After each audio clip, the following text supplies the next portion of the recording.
If you ignore all the huffing and puffing on TV and just look at the video evidence, it's been clear for a while now that the Department of Justice probably had some role in the events of January 6th. It's obvious. And after hearings on Capitol Hill today, it became even clearer. Watch Senator Ted Cruz of Texas ask an FBI official called Jill Sanborn point blank whether the FBI was involved. How many FBI agents or confidential informants actively participated in the events of January 6th? Sir, I'm sure you can appreciate that I can't go into the specifics of sources and methods. Did any FBI agents or confidential informants actively participate in the events of January 6th? Yes or no? Sir, I can't answer that. Did any FBI agents or confidential informants commit crimes of violence on January 6th? I can't answer that, sir. Did any FBI agents or FBI informants actively encourage and incite crimes of violence on January 6th? Sir, I can't answer that. Did you hear that? Cruz asked, quote, did any FBI agents or confidential informants commit crimes of violence on January 6th? That's what he asked. And the obvious answer is, are you kidding? Come on now. Of course the FBI isn't secretly committing crimes of violence. That's insane. We're a federal law enforcement agency. We're not the Tauntaun Macoute. Next question, please. That's what Jill Sanborn should have said, but that is not what she said. Instead, she replied, quote, I can't answer that.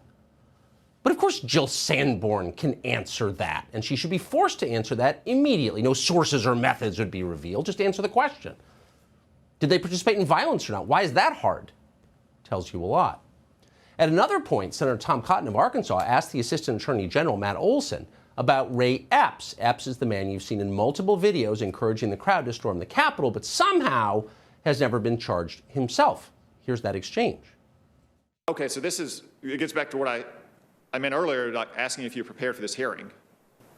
You're the Assistant Attorney General for National Security.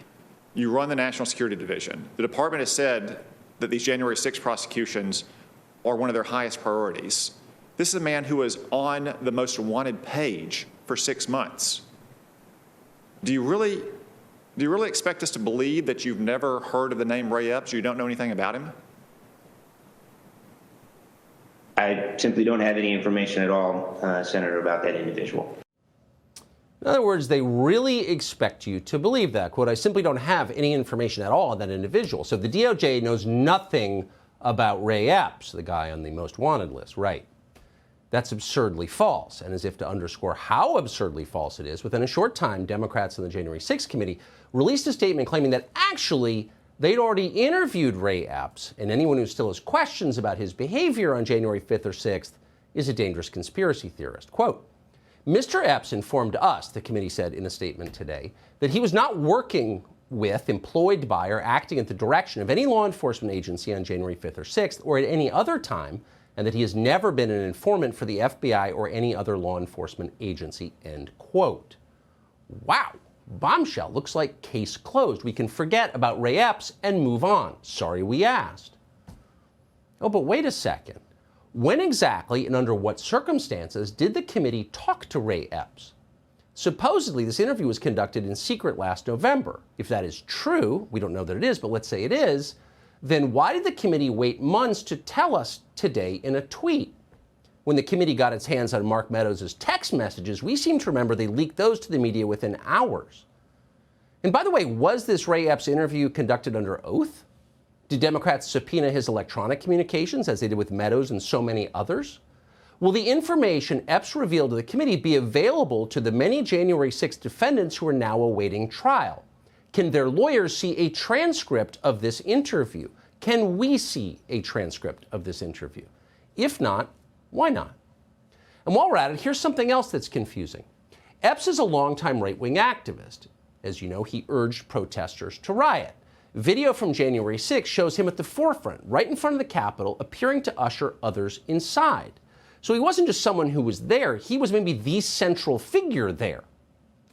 And yet Democrats, for reasons that aren't at all clear, suddenly seem highly protective of Ray Epps. They don't want you to criticize him. Adam Kinzinger described Ray Epps today as, quote, nothing but a January 6th protest attendee. Really? Nothing but an attendee. He is, of course, the opposite of that. Of everyone there, Ray Epps is the one you should be maddest at if you're the Democratic Party. And yet they're telling you he was an attendee, not an insurrectionist, not a terrorist, just an attendee. Another engaged American exercising his constitutional rights. That's a huge change. It's bizarre. It doesn't make any sense at all. So what's going on here? Something is, that's for sure. And one last question. The committee has assured us that Ray Epps wasn't, quote, employed by, working with, or acting at the direction of any law enforcement agency. Okay. But why did the committee stop there? Would the committee be willing to broaden that statement and affirm in writing that Ray Epps wasn't working with any government agency, law enforcement or otherwise? That would be a very simple change to make. Let's see if they'll make it. Let's see if Republicans will force them to make it.